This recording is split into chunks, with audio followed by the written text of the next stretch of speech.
Mga artistang inaresto at nakulong. Part 1. Number 1, Isko Moreno.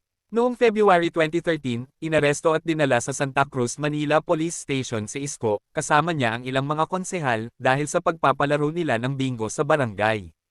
Number 2, Gina Pareño. Hinuli ng mga pulis si Gina Pareño noong 1980 sa isang raid. Ang biteranang actress ay nakulong ng ilang linggo dahil sa paggamit ng bawal na gamot. Number 3, Nino Mulak. Nahuli siya sa isang buy-bust operation noong 2007 sa isang mall sa Quezon City, naaktuhan kasi itong bumili ng 1.10 grams na pinagbabawal na gamot.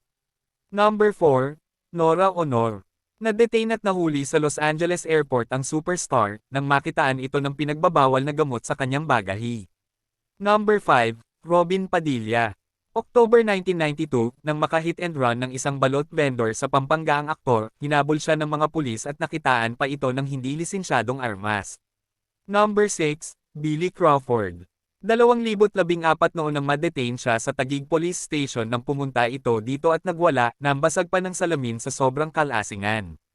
Number 7, Mark Anthony Fernandez.